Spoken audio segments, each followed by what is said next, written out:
अस्सलाम वालेकुम। आप सब कैसे हैं? उम्मीद है आप सब खैरियत से होंगे। आज है जी वाक़फ़ियत आमा क्लास 3 चैप्टर नंबर 7। 6 चैप्टर मैंने करवा दिए हैं। आप वो यूट्यूब चैनल से वो देख सकते हैं। ठीक है। फ़र्स्ट पे मैं यही कहूँगी, प्लीज़ मेरे चैनल को लाइक करें, सब्सक्राइब करें और शेयर करें, कमेंट करें। ठीक है। इसके साथ ही हम चैप्टर स्टार्ट करते हैं। चैप्टर नंबर 7 है जी, हमारा बाप नंबर 7 है मस्कन हैबिटेट। ठीक है। मस्कन कहते कितनी है? मस्कन कहते हैं जी रहने सहने की जगह को। ठीक है। अच्छा जी, सबसे पहले क्या है जी, पहचान सकें कि सूरज, हरारत और रोशनी ज़मीन पर ज़िंदगी कायम करने में मददगार साबित होती है। ठीक है। मस्कन की तारीफ़ है, जानदारों के मुख्तलिफ मसाकिन है। ठीक है। पौधों जानवरों के मुख्तलिफ मसाकिन है। ठीक है। मुख्तसर बयान करें माहौलियाती निज़ाम है। ठीक है। इसके साथ ही हम जो है वो चैप्टर को स्टार्ट करते हैं। सबसे पहले क्या है जी, कायनात में ज़मीन एक ऐसा सियारा है जिस पर ज़िंदगी मौजूद है। ज़िंदगी बरकरार रखने के लिए रोशनी दर्जा हरारत की ज़रूरत होती है, जिसका सबसे बड़ा ज़रिया सूरज है। ये रोशनी हरारत शमसी तवानाई कहलाती है। पौधे सूरज से हासिल करदा तवानाई को इस्तेमाल करके खुराक बनाते हैं और बाकी जानदार जिंदा रहने के लिए पौधों पर इन्हिसार करते हैं। सूरज के बगैर ज़मीन पर ज़िंदगी मुमकिन नहीं। अब इस पूरे पैराग्राफ में क्या कहा गया जी, कायनात यानी शमसी जो हमारा जो पूरा सर्कल है, जैसे जिसमें 9 सियारे हैं।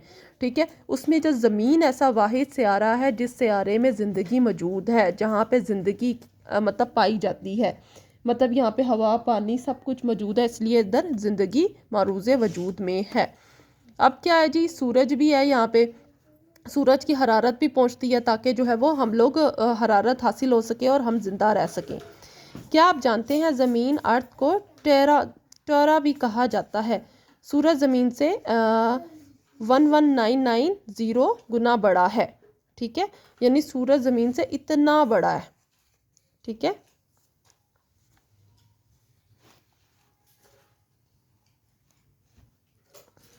अब उसके बाद नेक्स्ट पेज हमारा स्टार्ट हो गया। क्या पौधों की नशोनुमा के लिए रोशनी ज़रूरी है? एक ही किस्म के 3 पौधे लें। एक पौधे को सूरज की रोशनी में, दूसरे को अंधेरे में रखें, तीसरे पौधे को पोलन थीन यानी प्लास्टिक से ढाँप दें। यानी शॉपिंग बैग होता है ना, उससे ढाँप देना है। तीनों पौधों को रोज़ाना बराबर मिकदार में पानी दें।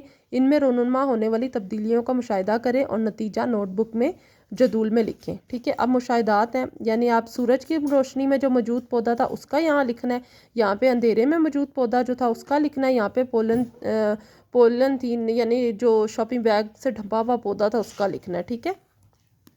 पॉलीथीन जो होता है ना, पॉलीथीन आपने शॉपिंग बैग देखा होगा जिसमें हम अक्सर औकात सौदा वगैरह बाज़ार से लाते हैं, तो उसको पॉलीथीन कहते हैं। ठीक है। उसको शॉपिंग बैग कहा जाता है। अब क्या है, मस्कन हैबिटेट, जानदारों को ज़िंदगी बरकरार रखने के लिए रोशनी, हरारत और ख़ुराक के अलावा रहने के लिए जगह की ज़रूरत होती है। जानदारों के रहने की जगह इनका मस्कन कहलाती है। मस्कन वो कुदरती माहौल है जहाँ जानदार रहते हैं, नशनुमा पाते हैं और ज़िंदा रहने के लिए अपनी ज़रूरियात हासिल करते हैं। ठीक है। मस्कन किसको कहा जाता है? जहाँ पे जानदारों के लिए रोशनी, हरारत और ख़ुराक मौजूद होती है, उसको कहते हैं मस्कन। ठीक है। अब क्या है जी, इसमें मतलब मुख्तलिफ जानदार जो होती हैं, जो जानदार होते हैं नशनुमा पाते हैं और ज़िंदा रहने के लिए अपनी ज़रूरियात हासिल करते हैं। ठीक है। अब क्या है जी, नेक्स्ट हमारा पेज है 38, पेज नंबर स्टार्ट हो गया। हैबिटेट, टाइप्स ऑफ हैबिटेट यानी मस्कन की तारीफ़। मुख्तलिफ़ किस्म के पौधे और जानवर मुख्तलिफ मसाकिन में रहते हैं। ठीक है। मसाकिन यानी मस्कन की जमा। मस्कन की 2 बड़ी इकसाम हैं, ज़मीनी मस्कन, आबी मस्कन। ज़मीनी मस्कन लैंड हैबिटेट। ठीक है।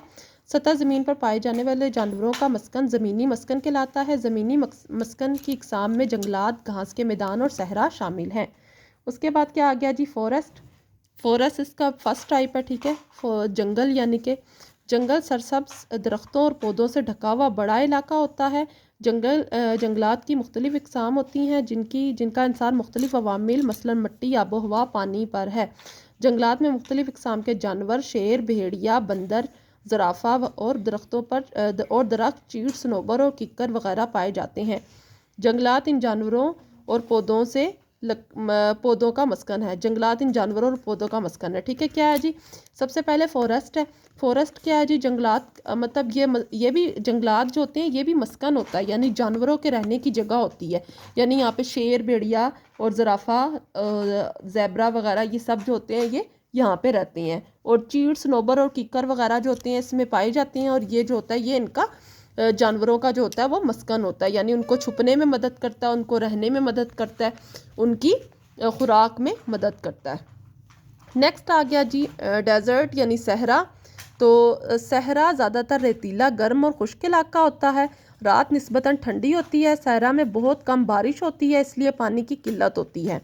सहरा में सिर्फ वही जानवर और पौधे ज़िंदा रह सकते हैं जो सहरा के मौसमी हालात को बर्दाश्त कर सकें, मसलन ऊंट, शतरमुर्ग और तोहर वगैरह। ठीक है, यानी सहरा में यही जानवर मतलब सहरा जो होता है खुश्क इलाका होता है। यानी ये देखें, ये सहरा है, यहाँ पे मट्टी मट्टी होती है, रेत होती है। ठीक है, यहाँ पे वही इलाके जानवर रह सकते हैं जो इस इलाके की गर्मी को, यहाँ की तपिश को बर्दाश्त कर सकें। ठीक है, यहाँ पे बहुत तपिश होती है, रेत जो होती है वो बहुत ज़्यादा गर्म होती है। पाकिस्तान में 3 बड़े सहरा हैं, थर, थल और चोलिस्तान। ठीक है, ये याद रखने वाली चीज़ है, ये आप लोगों की वोकैबलरी के लिए। सहरा गोपी चीन मंगोलिया में पाया जाता है। ये दुनिया के सर्द तरीन शहरों में से एक है। यहाँ दर्जा हरारत -40 दर्जा सेंटीग्रेड यानी -40 सेंटीग्रेड तक गिर सकता है। यानी ये बहुत ठंडा शहर है। यहाँ पे मतलब खुश्क इलाका है, यहाँ पे रेत है, लेकिन ये क्या है, यहाँ पे सूरज की रोशनी जो इतनी वो मतलब ज़्यादा नहीं पड़ती, और यहाँ पे सर्दी बहुत ज़्यादा पड़ती है। उसके बाद है जी ग्रास लैंड यानी घास का मैदान।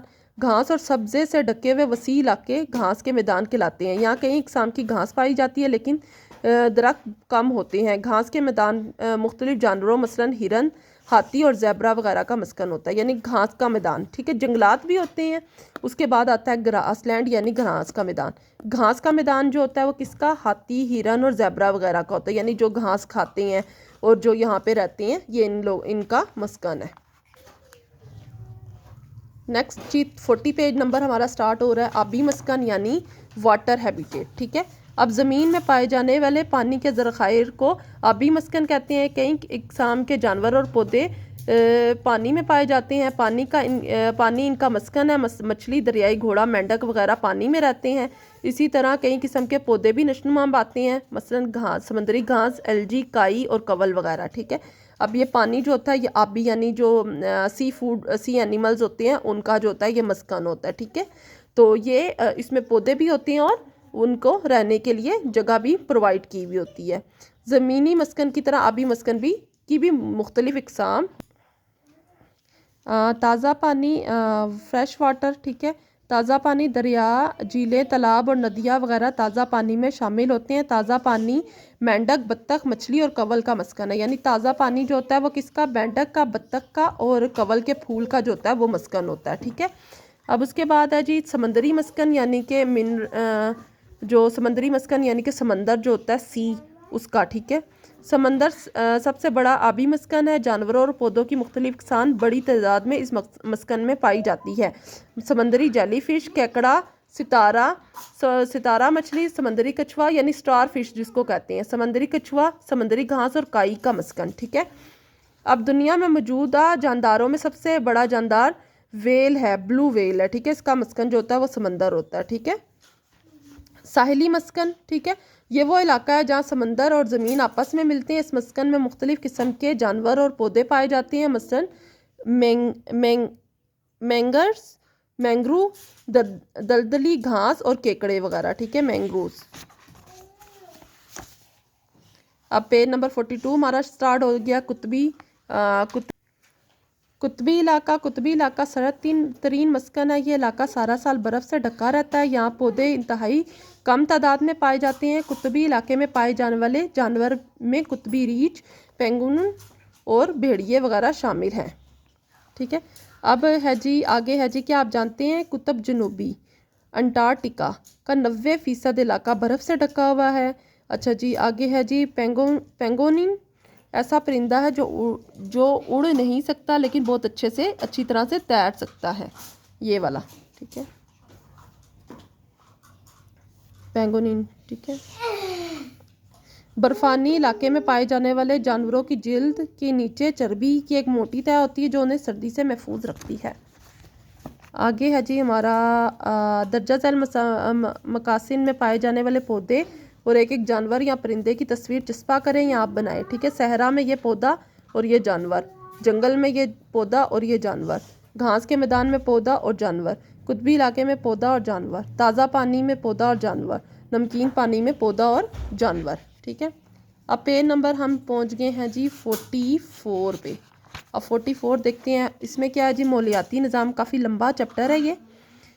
किसी जगह पर मौजूद तमाम जानदार और बेजान अशिया एक दूसरे पर असरअंदाज होते हैं। इसमें मुख्तलिफ पौधे और जानवर और परिंदे, हशरात, पानी, चट्टानें और मिट्टी वगैरह शामिल हैं। इसको मौलियाती निज़ाम कहते हैं। मुख्तलिफ किस्म के जानवरों का मौलियाती निज़ाम मुख्तलिफ होता है। मसलन मेंढक का मौलियाती निज़ाम शेर के मौलियाती निज़ाम से मुख्तलिफ होता है। ठीक है, मौलियाती निज़ाम किसको कहते हैं? इकोसिस्टम, यानी कि माहौल में रहने सहने का तरीका। यानी शेर जो होता है वो जंगल में रहता है, वहाँ गोश्त खाता है। मेंढक जबकि पानी में रहता है और कीड़े मकोड़े और घास वगैरह खाता है। ठीक है, अब क्या है, मुताबिकत। कुदरती माहौल में मुख्तलिफ अवामिल की वजह से तब्दीलियाँ रूनुमा होती हैं। जानदार अपनी बका के लिए अपने आप को इन तब्दीलियों के लिए तैयार करते हैं। किसी ख़ास मस्कन में रहते हुए जानदार बदलते हुए